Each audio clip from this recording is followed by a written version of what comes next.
live everywhere. So welcome to the show, Christine. I really, really appreciate that you booked the calendar like weeks ago, and here we are. So before we start, let us know where you are talking to us from.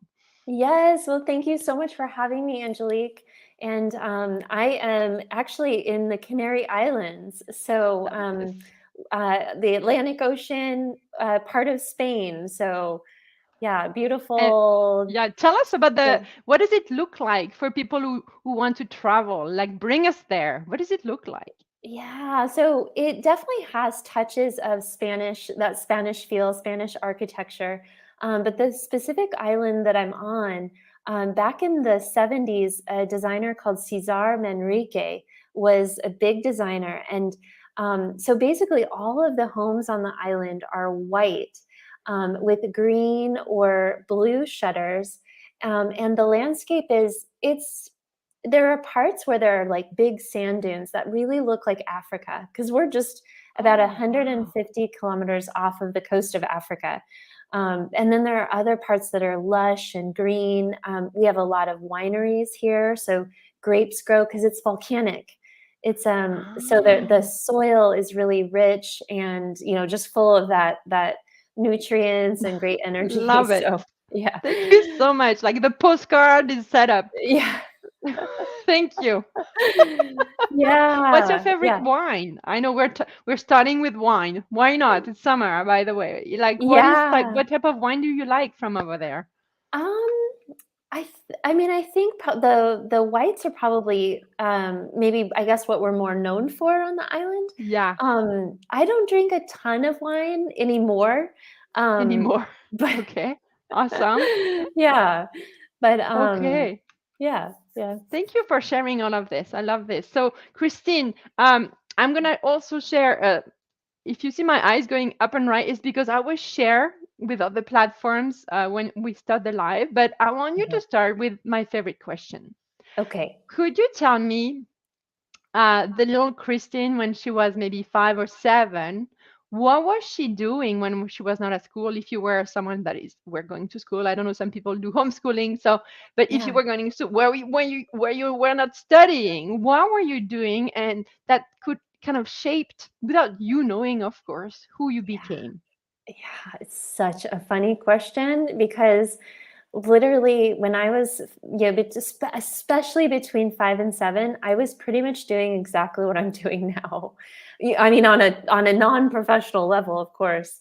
But I have been sewing since I was even before I could remember. So I think it was around 5 or 6 that I finally talked my mom into teaching me how to sew. And I would spend all of my time sewing, making doll clothes, and then making clothes for myself, and really just immersed in creating things with fabric in my hands. So, That's amazing. Oh my God, that's I love this because yeah. I'm sure you took a detour. Oh yeah, yeah. There's always a detour. This is where the story lies. It's never a straight line, right? It's a So, Christine, before we go to the next step, could you yeah. look at your desktop camera? I know Oh I'm asking yeah, a lot to my yeah. guests. Huh? Yeah, I'm no worries. I think is Yeah, that's where it's I should be perfect. looking. Yeah, Okay. because it's not because we don't want to look at you Instagram, we will, but it's just because when I do little clippets of our interviews to promote, I'm gonna take the big video from the desktop. So now Yeah. you know all the secrets, guys. So thank you. So here we go. The little Christine is already like doing her own clothing. She's 7, and so tell us a little more about before the business we're going to be talking about, who do you serve right now and what do you do in the world? And then after that, Yeah. we'll go back. Okay. So yeah, I have two arms of what I do all day. The first is my brand Sewing in the City, where I have digital sewing patterns. So patterns that people can actually print on their home printer, assemble, and then they can use those patterns to make their own, whatever of the style that it is, of the pattern. I also have online courses where I teach all different sewing skills. So from beginner to more advanced sewing skills, I have a bunch of different courses. And so that's, maybe 50% of my time. And then the other 50% of the time, I am a marketing consultant. So I'm helping other niche experts in, whether it's health and wellness, self development, or fine arts like me, helping them turn their, whether it's their services or their skills or just their passion into digital products that generate income online. So basically, making a business doing exactly what you love. Well, So, so Christine, am I correct to say that you kind of took your own path, like, and then made it easy? Like, you want to make it maybe easier for other people who maybe went back to their original passion, and then why not? What about making a life around this? Is yeah. it part of the story, or am I going too much in Yeah, the no, weeds right now? 100%. Yeah, 100%. I think because I'm making a way doing what I really love and my passion, I think that I naturally attract people who are also kind of on that same path in one way or another. And so people from all different niches, from self development all the way to like photography.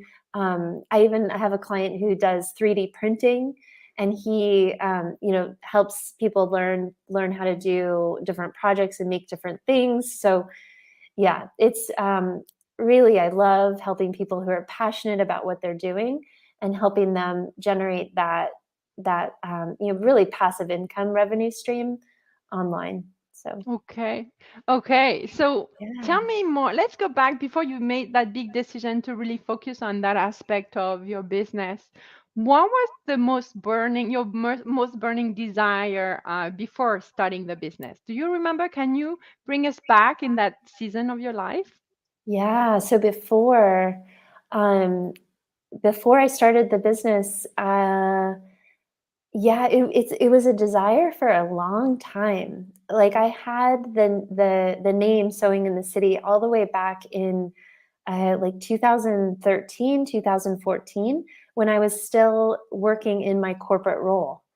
So it was burning and just kind of percolating for a good 5, 6 years before I actually brought it to reality.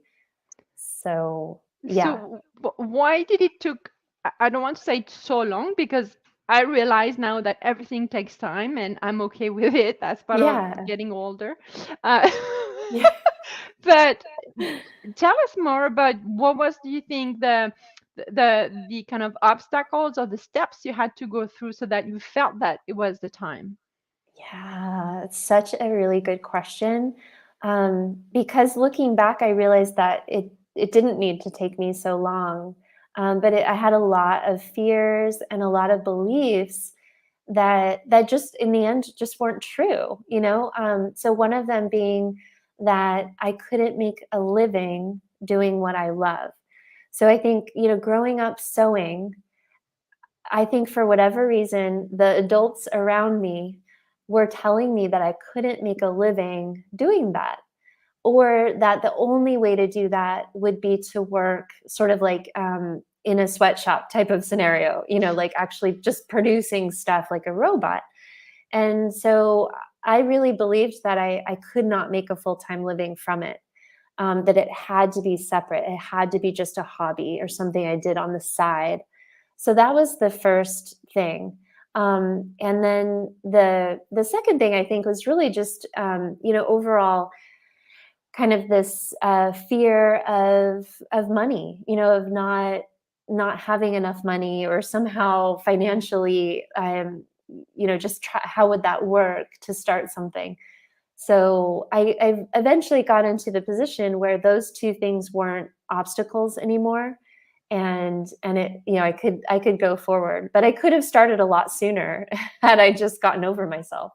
I love that you identify so clearly, the beliefs and the fears. So I'm always curious because the beautiful thing of being, human, sharing those experiences, is that we kind of all have those fears at one point or another in whatever we Yeah. try to do. But I would love if you could share how, because we don't just flip things like Yeah. that. How Yeah. did you work on, embracing that fear and changing the belief that you cannot make money with things you love to do? How do we change that? Yeah. It was a process, and I think probably everyone has their own process to get that belief. But for me, I when I made the jump from my corporate role, before I did the jump, I started studying WordPress because I was blogging. I was doing Sewing in the City was a blog back then.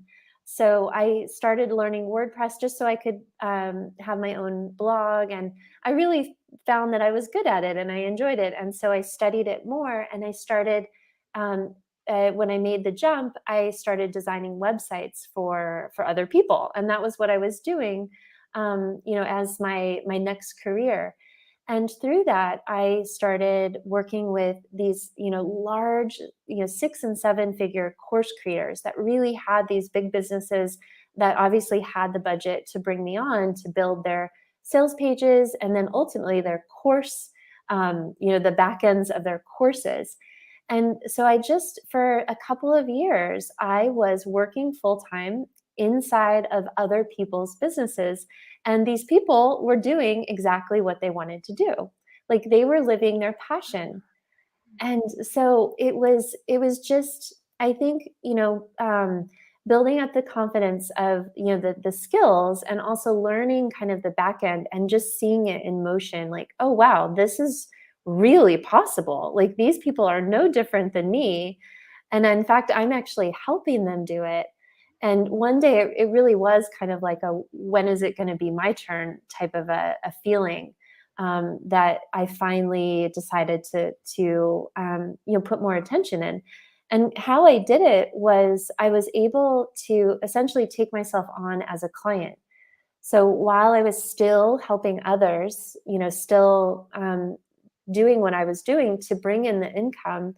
So that was stable. Like my life was stabilized because I had something going. And then I was able to just, devote 5-10 hours a week to Sewing in the City to start building it. So I love how you explain it so well. You had proof that it was possible. You were in it already. yeah, Oh, yeah, that's such a great example. Like, you have to really take actions when you're not sure, and then every action brings you a new layer of what you're looking for. But until you take that action, you don't know, you don't see. I love this. Okay. So yeah. do you remember the day where so you dedicated like more and more time to build your own little kingdom, right? Yeah. So what was the big, um, you know, do you remember the big epiphany you had that day, or is it a day, or is it a night, or where you're like, this is it, I'm coming to you, world. This is my business. Do you remember that exact moment?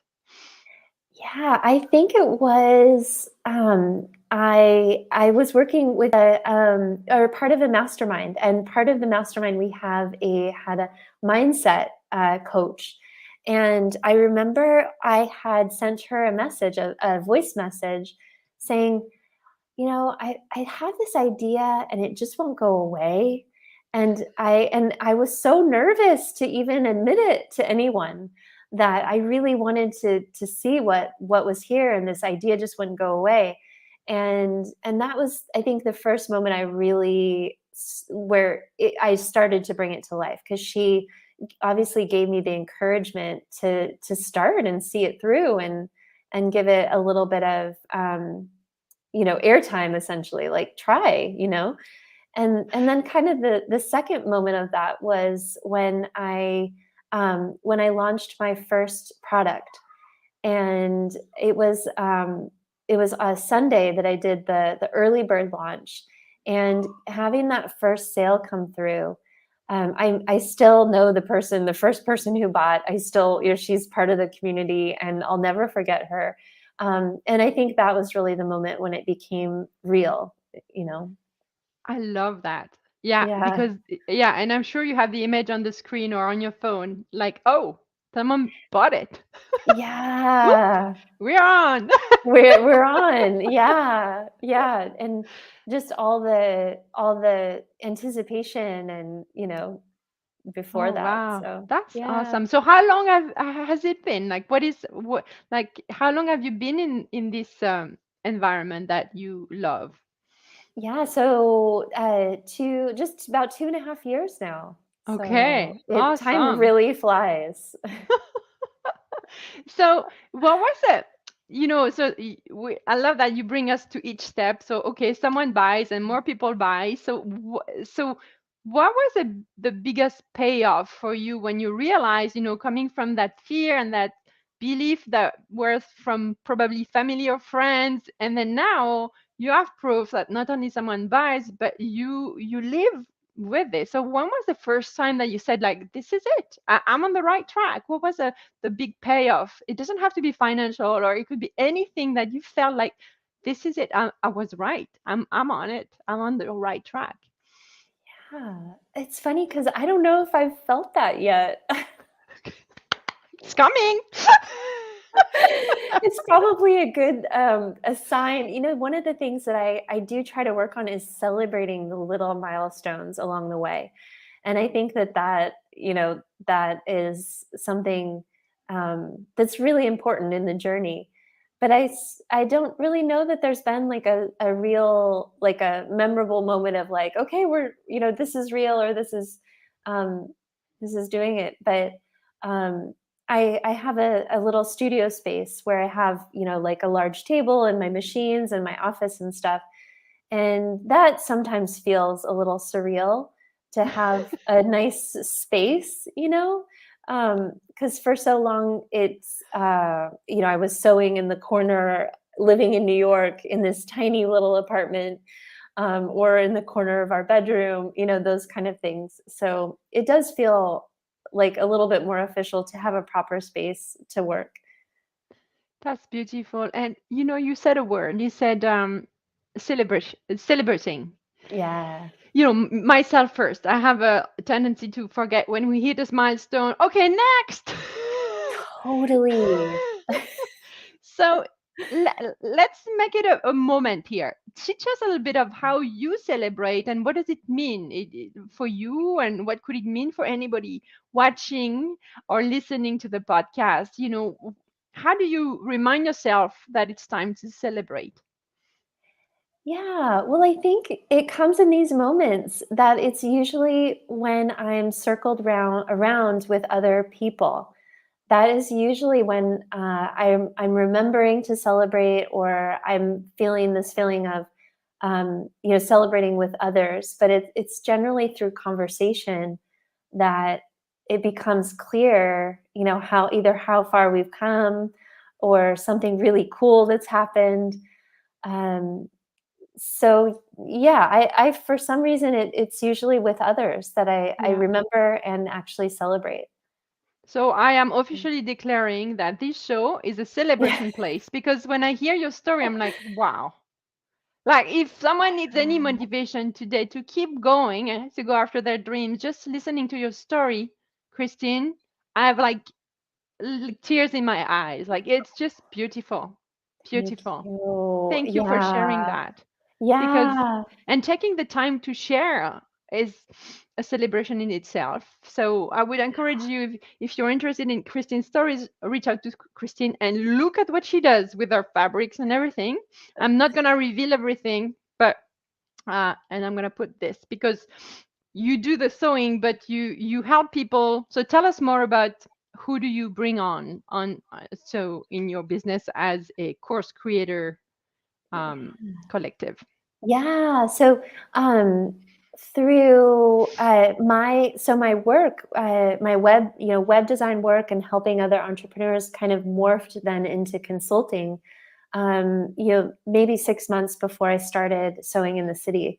And so it's really taken on a new meaning since I have sewing in the city, because all of my work with other people is based on what's working, what I've done to get where I am, And also just, having the perspective of working with a lot of different entrepreneurs. So kind of having a pulse on what's working in the whole industry in general with other course creators and digital product creators.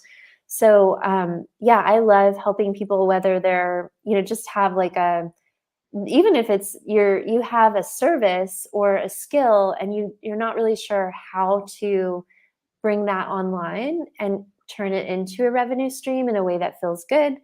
Other people already have, kind of like a clear idea of like, this is what I want to create. So, it really, really helping people from all wherever you're at, with the main goal of creating products that you can sell online to bring in passive income. So I love this.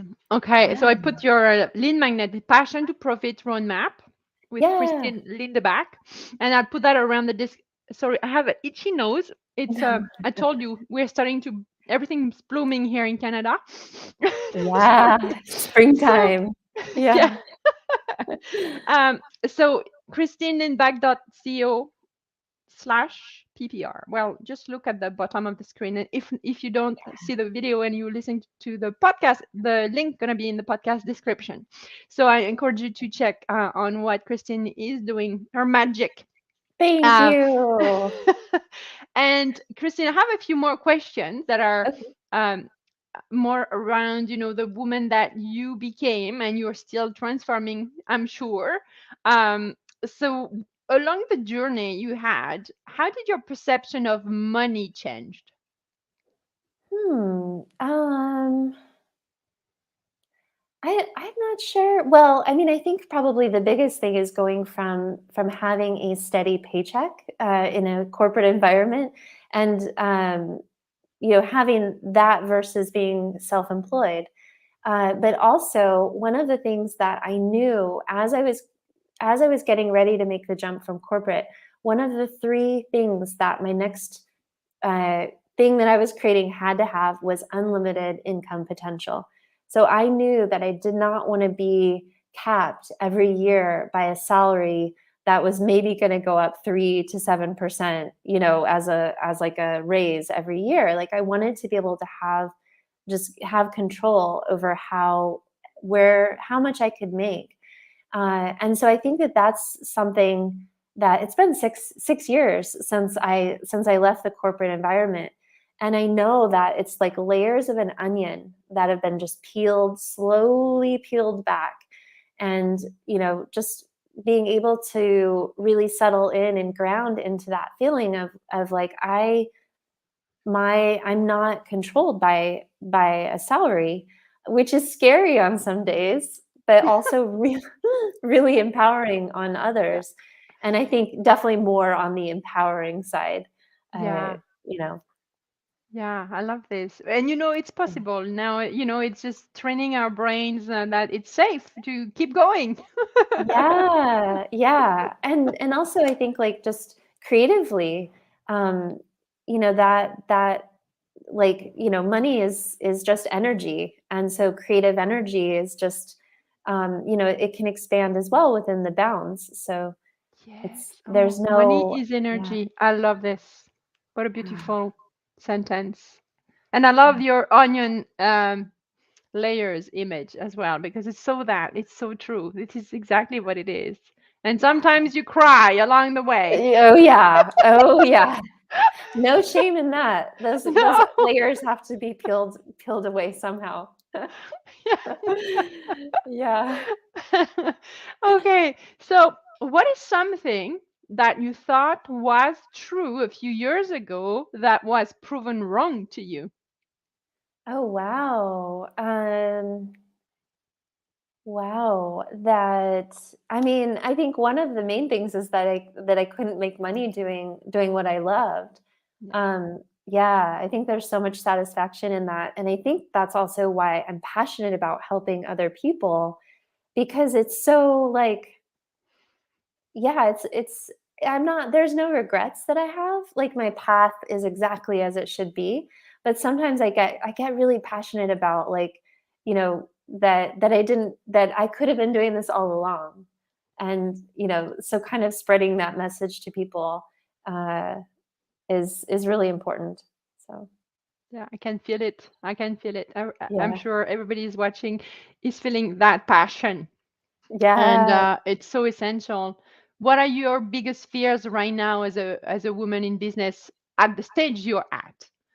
Because for every stage there are different things that we need to rebuild in terms of beliefs and fears. So what is it right now that you would say you identify like a fear? Hmm. I think now it's probably there's a little bit more pressure to create products and design things that that people really want and that help people. Um, yeah, I think I'm like always trying to find white space, and that's one of the things that I teach in my. I have a course called Create and Sell, and it's one of the kind of foundations that will help our products stand out from all of the other products that are in the market. So especially in markets that are saturated already with digital products, like finding the white space of what you bring to the table that no one else can. And so I think that that's always my drive is. And maybe I wouldn't say it's driven by fear, but I think that there's some kind of drive just to be unique and to be different and really to be authentic. Because so that it's not, maybe the fear is like just being like everyone else, so Yeah, yeah, yeah. really kind of pulling out from within what is unique and really valuable. So, So I love that you mentioned the going within. So I always like to ask, either on the perfect day or perfect week, what is it that you do that really help you align in that place of alignment and trust that you are, creating what you really want to create? yeah, I think it definitely is meditation, just quieting the chitter chatter, quieting the mind, and getting into nature as well. Literally, just with body in contact with the sand or the earth, can really just, I think I can feel it on a physical level. Take all the chatter away and really ground. So, Thank you for sharing this. So, so yeah. personal. I love it. What's your relationship with social media? Hmm. I love Hmm. social media. Yeah. I love it. Hmm. Yeah. I love social media. I think that it's allowed me to meet so many people that I never would have been able to meet if it weren't for social media. And it's a place where I can be really creative, especially with things like reels, um, and yeah, video. Like I love YouTube, um, and and I think more and more being able to show or reveal kind of my personality and our true selves online through video has been really really fun. And yeah, I think social media, like I think I have good boundaries with it as far as, the consumption of and the time spent interacting with people. Um, so yeah, it's always evolving, I think, as well. Yeah. So tell us more about your boundaries with social media because I'm sure it could, some people feel overwhelmed. Like, so what is your way of feeling, aligned with what you do online and in peace? Yeah.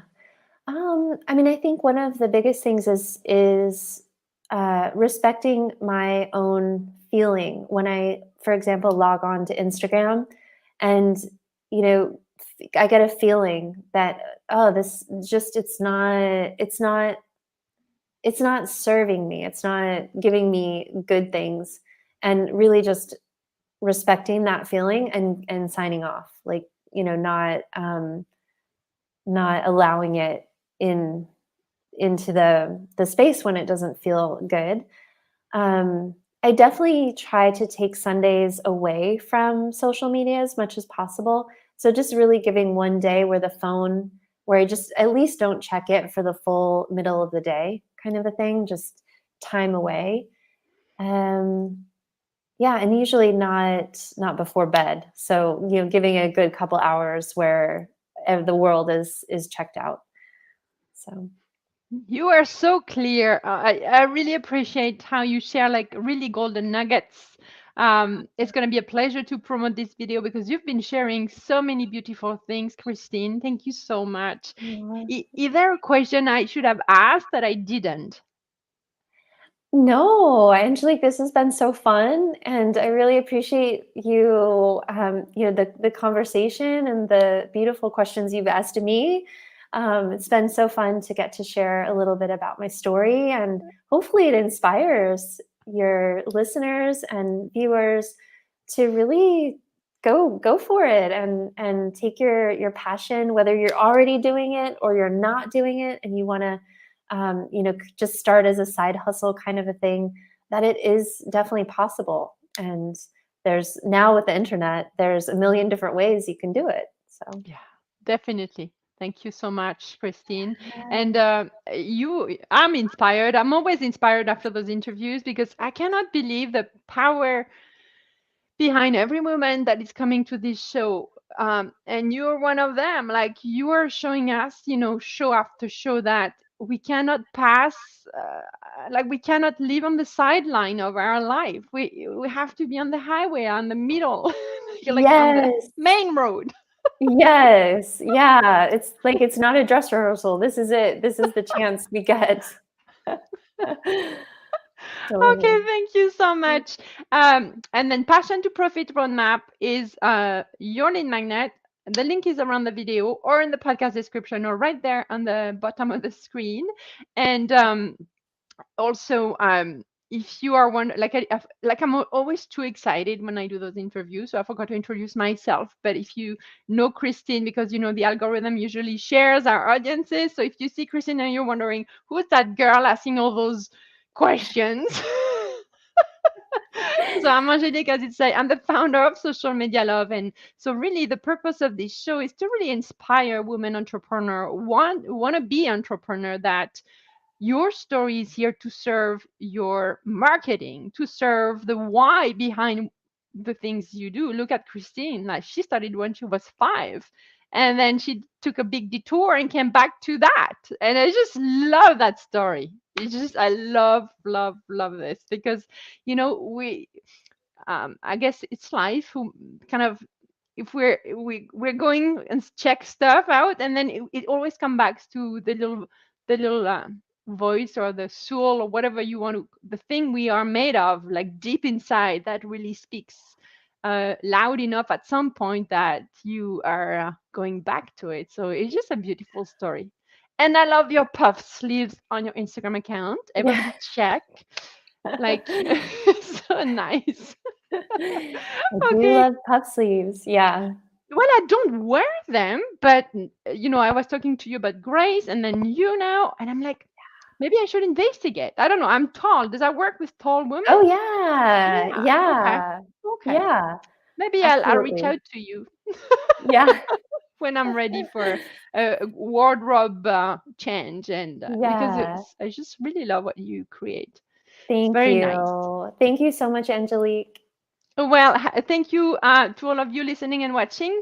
And then, if you don't have time to watch a full thing right now, just save everything. And as a treat for your, I don't know, before bed, just or in the morning with your after your meditation, listen to inspiring stories. Really helps us to feel that we're not alone. And then, second, that it's possible. So, anything you want to end to wrap up the show? To No, add? I love that anything is possible. I think that that's such a good idea, and also filling your mind with inspirational stories and content is great for the subconscious too. So, Thank you. yeah. Okay, bye bye Instagram. And Christine, Yeah. I'll say hi in the back room in a Okay. second. Bye. Thank you.